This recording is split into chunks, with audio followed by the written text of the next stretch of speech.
Welcome back, everybody. So I am deep in the Siuslaw National Forest, in between the coast and the Willamette Valley in Oregon here, and I am headed to Cannibal Mountain. I haven't been able to pinpoint exactly why it's called that. Some people say that a pioneer consumed his wife during a especially bad winter, but nobody really knows for sure why it's called that. There used to be a fire lookout on the very top of the mountain, and that's where I want to get to. It was removed in the 70s, I think 77 or something. I'll verify that when I get there.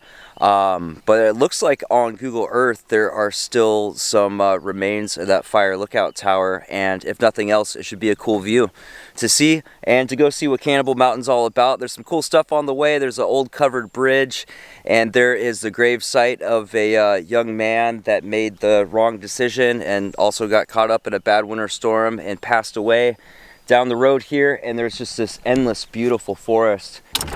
Oh, this is interesting. Got an old water tower. There's a stream down here. Little babbling brook. Let's check this thing out.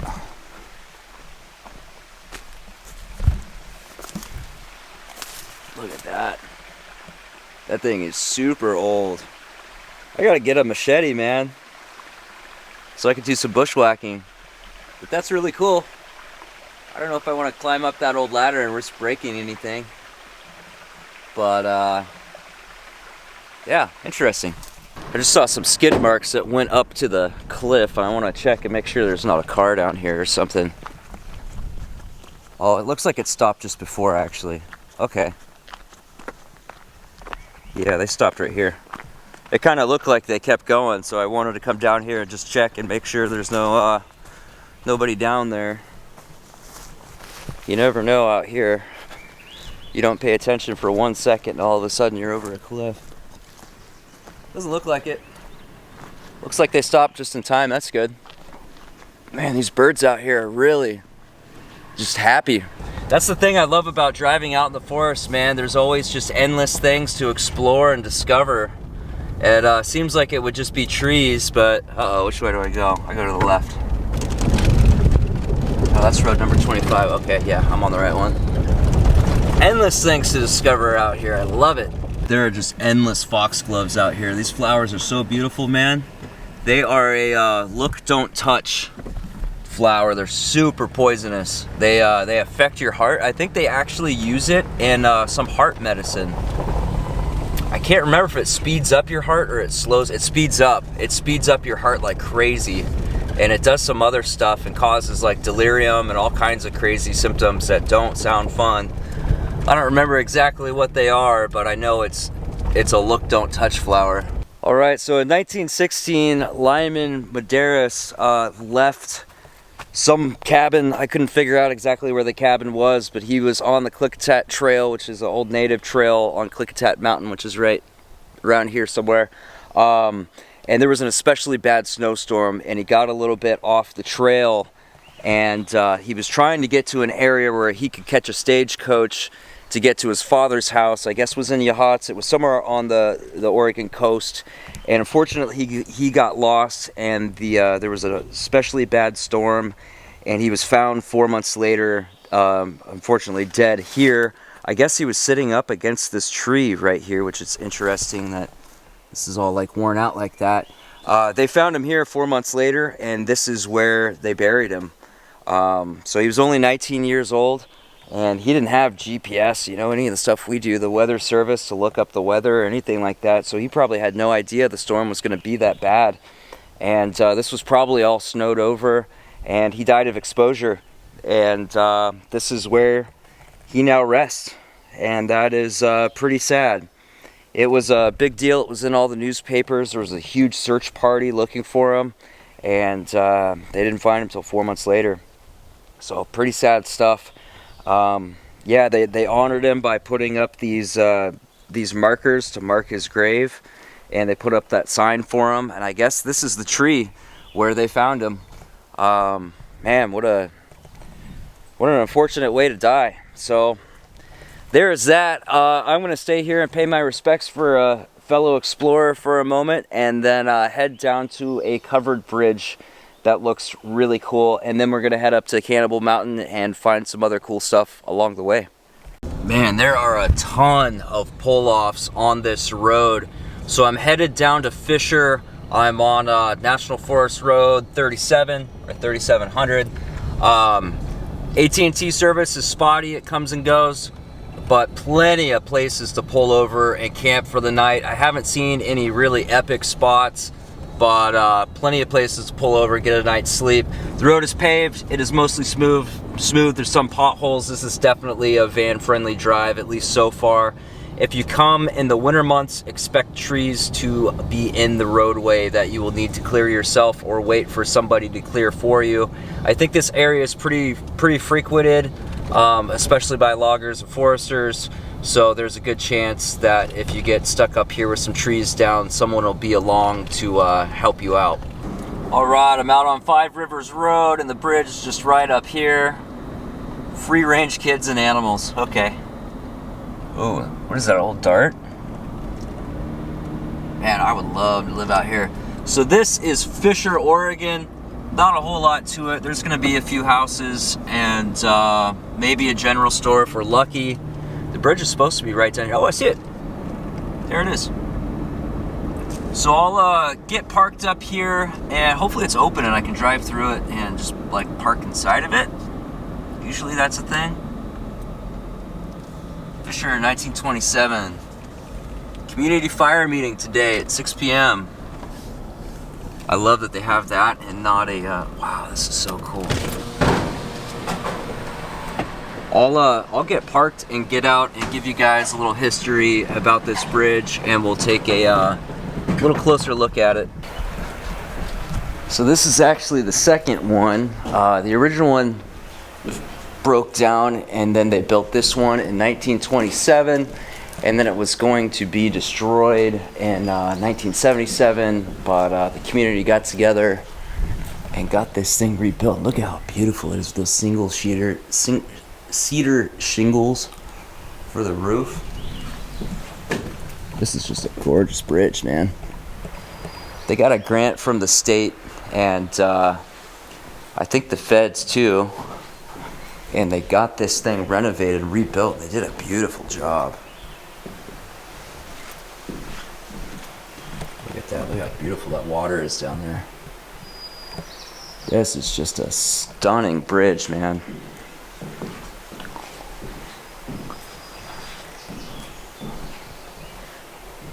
Beautiful architecture, beautiful craftsmanship. Look at these cedar planks going across. It smells good in here too. You can smell the cedar oils.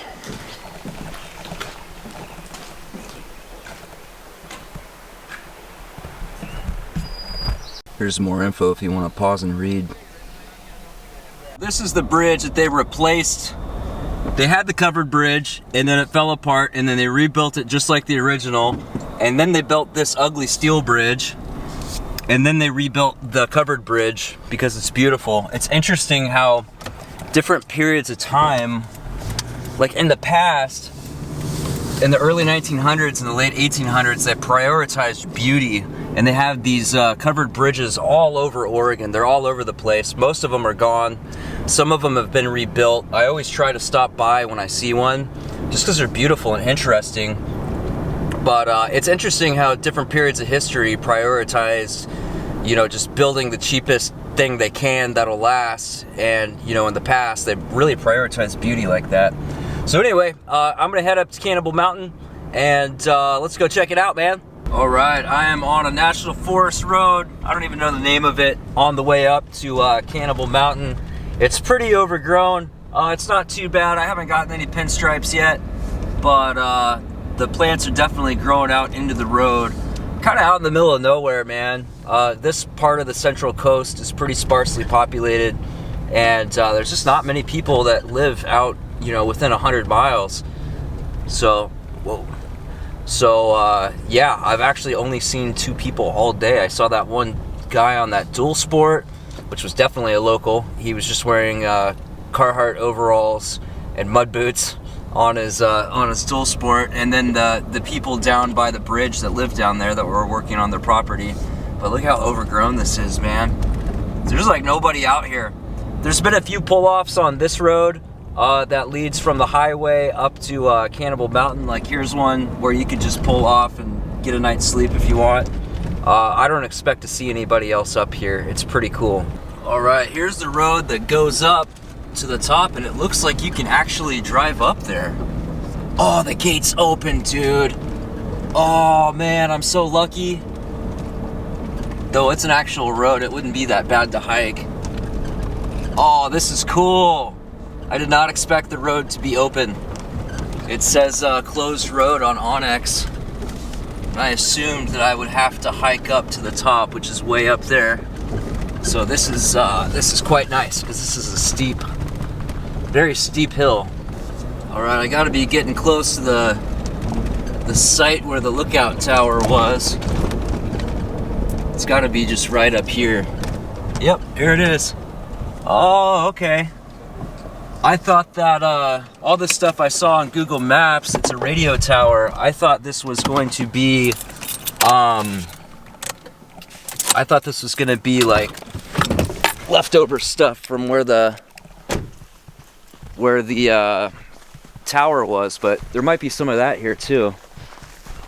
It was really hard to make anything out on Google Maps. Wow.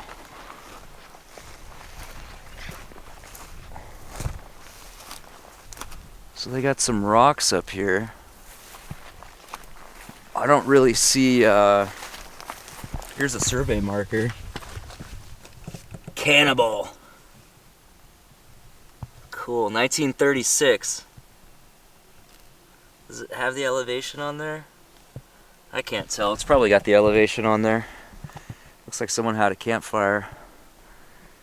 Well, this is really overgrown now. I'm not seeing any evidence of the lookout tower, but it was definitely up here. I think they took it down in '77. Well, I saved some info on my phone. I'll go grab my phone in a minute and check it out.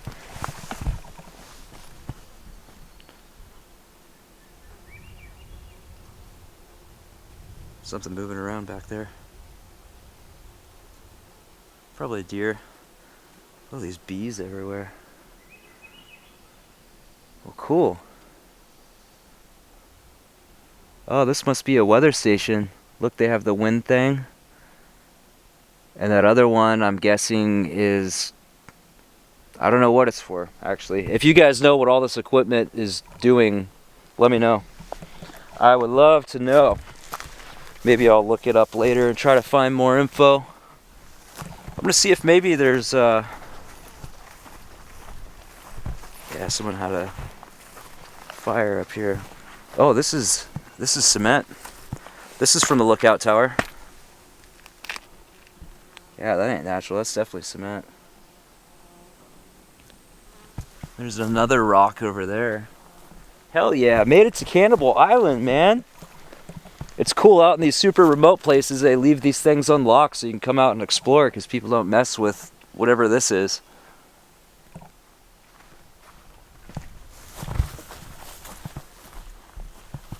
This weird thing. Secure deployable radio sites. Yeah, it is a radio.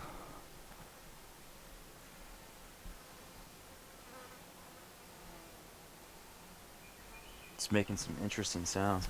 I wonder if that guy I saw in the pickup, I wonder if he works for the company that runs this radio thing. Huh.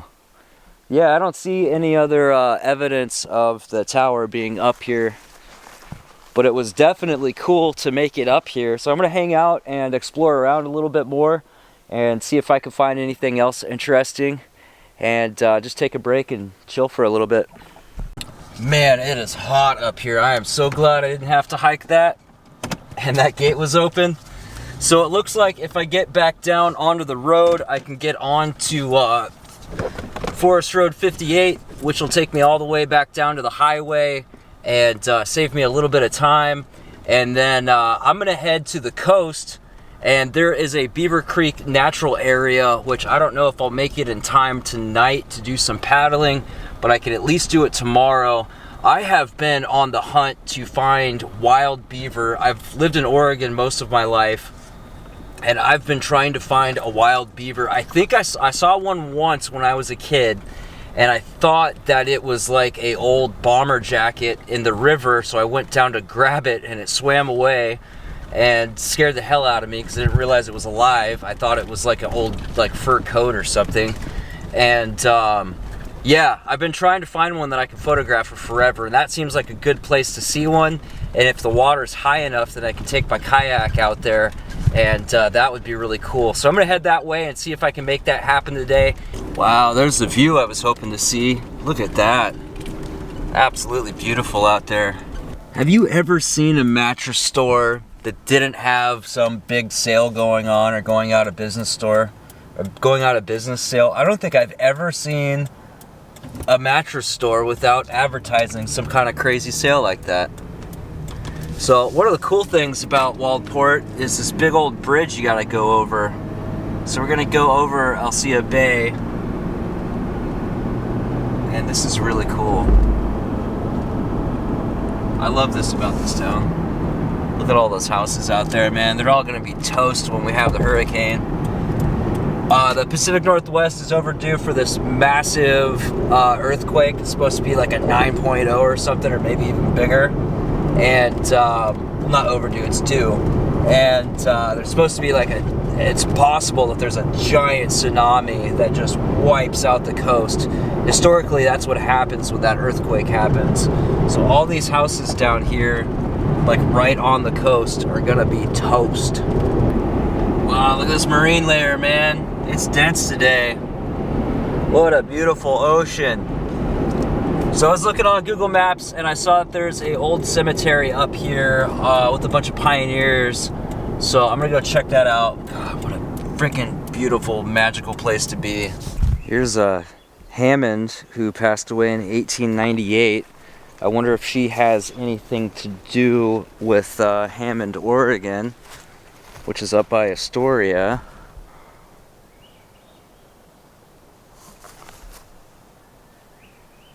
I can't read his name. 4 U.S. Bay. He was definitely a soldier of some kind. Those are all newer. Here's another soldier. Looks like he was in the Navy. Really hard to make out the names on these ones. Huh. Oh, here's one that fell down. That's got to be old.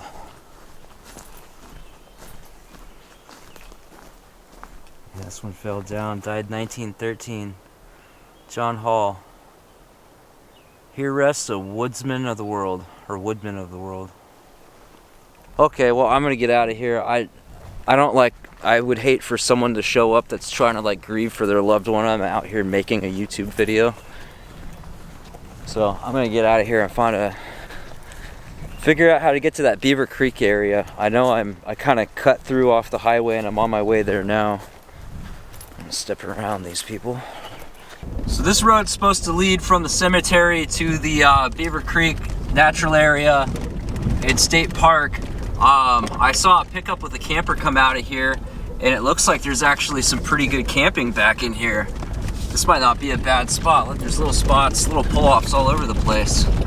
This is a cool little discovery. I'm glad I took this route. Now I know this is here. Well, I guess not. Road's closed. I can go this way though, which is not even on the map on Google Maps. Let's see if I can pull it up on Onyx. Oh, that's the entrance to the state park. That's why they don't want people sneaking in. Yeah, and it looks like these are dead ends. So I'm gonna have to turn around and go the other way. That's probably why I saw that camper. So South Beach Seafood Market, south of Newport, is only 7 minutes up the road. And I'm getting pretty hungry, man, and I am dying for some fish and chips. And they have the best candied salmon I've ever had in my life. It's the only place I can find like really, really good candied salmon. So I gotta go, man. I gotta eat. I'm way too hungry. and my fridge got disconnected last night, and I'm worried that my sausage might have spoiled. When I turned it on, it was at like 68 degrees in the fridge, so I must have bumped the connector or something and disconnected it, and I don't know how long it was like that. It could have been a whole day like that. All right, portions are pretty big here, so I got a half order. This will still fill me up for sure. And I got the candied salmon. I already ate half of that. I'm gonna try to save the rest for later. That candied salmon's ridiculous. So I'm gonna scarf this down and then figure out what to do next. I'll probably end up going to that Beaver Creek area and doing some paddling. Yeah, we'll see how I feel after I eat. Oh man, I am stuffed. I am full. Getting a half order was definitely the right move. The portions on the coast are always really good. The fish was a little slimy and kind of fell apart. It was kind of hard to eat. Usually halibut's slightly on the dry side and flaky, but this was more slimy. So I don't know if it was like old fish or what, but it still tasted really good, and I still ate it, and it was delicious. And the fries were a 10 out of 10. In fact, I saved enough that next meal I can reheat them and throw some chili over them with some cheese and have some chili cheese fries. And I've got half of my candied salmon left too.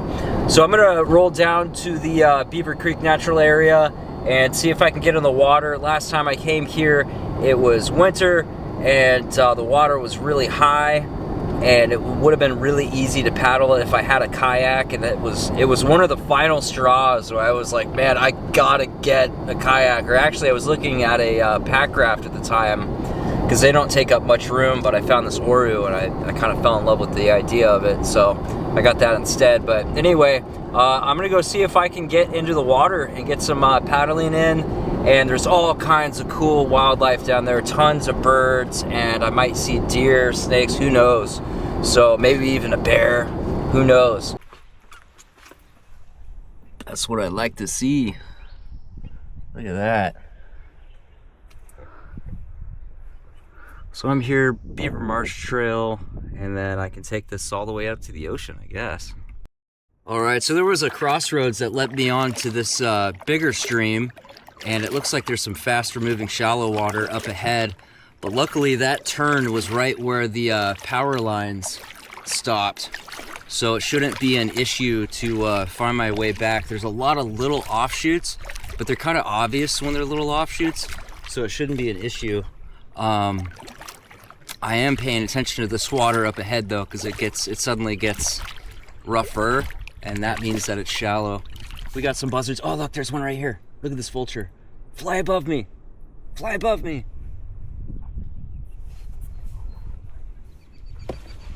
There he is. Oh yeah, look at that guy.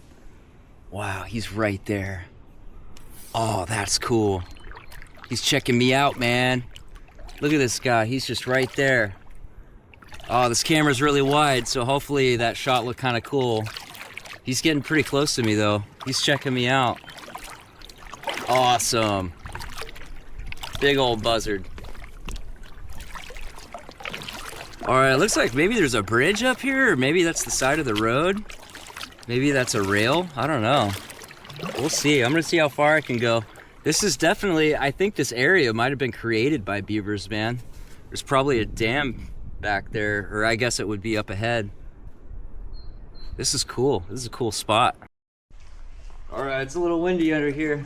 The water got rough because of the wind. It's not too shallow at all, which is good. So it's also good to know that if I didn't check the tides, and I don't know what's going on, how the tides affect this waterway at all. So it's good to know that if I can get back to this bridge, then I can just walk back to the Forerunner. I got some crazy water building up there. So I'm gonna put the camera down so I can paddle right and get through this windy section. I'm fighting a headwind here. And if I paddle right with this camera here, I knock it over every time. Yeah, this water's just getting rougher and rougher as I get closer to the ocean. And the wind keeps picking up and dying down. It's from the ocean. So I think I'm actually gonna turn around and go the other way and let the wind kind of carry me back to where I was and go the other direction, farther into the wetland.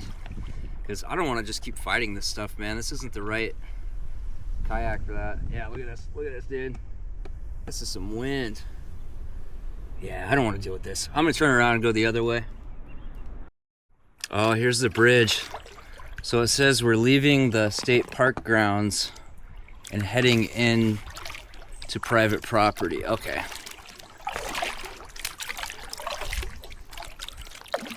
So this is the end.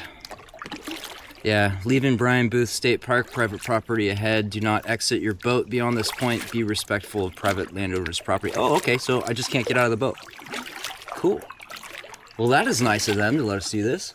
Look at this bridge. Cool. This is awesome, man. That's a wild bridge, man. That's like old school. Can't tell if he's a beaver or a nutria. Maybe I can tell by his ears. There we go. There we go. Footage of the nutria. Wow, it felt good to knock that one off my list. I am really glad that I got to go and experience that. As I was saying, last time I went there, I really wanted to go out there on the water and couldn't, but now I can and did. It's awesome. So yeah, gonna head to the South Jetty outside of Newport. There's a beach there, right on the jetty, right on the Yaquina, and I can just hang out there until like I think they close at 10, and then go find a place to sleep in town, and then I'll probably spend the whole day down there tomorrow just editing, and it's probably what I'll do for the rest of tonight too. I've got like 5 videos to knock out. This is kind of working out, taking a week off and just traveling for like a week and then working like all day every day for a week. It's kind of working. Before I had been, you know, trying to do Monday through Friday and take the weekends off, but that meant that I couldn't go very far away from Portland, which meant that I kept running into areas where there were too many people and too many crazy people doing crazy stuff. And now that it's summer, there's even more people out. So it's good to get out into these more remote places where there's far less people and be able to explore new stuff.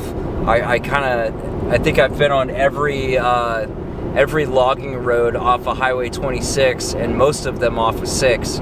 So everything around Portland is kind of done. I've been all over Mount Hood too. So Mount Hood's, I'm kind of over with that. There is the Cascades in the National Forest, but south of Mount Hood, like below Timothy Lake, like going out like 224 out Estacada. That area is a lot more sparsely populated, but the fire risk is increasing. So if I'm gonna go out there, I'll have to do that next week, I think, because the fire risk is just getting worse and worse. We just had a really good rain, but it's yeah, it's fire season. I don't like being out like way out there and having the possibility of a fire trapping me in. That's I've watched videos where that's happened to other people and it's scary. So anyway, thanks for watching, guys. I'll see you next time.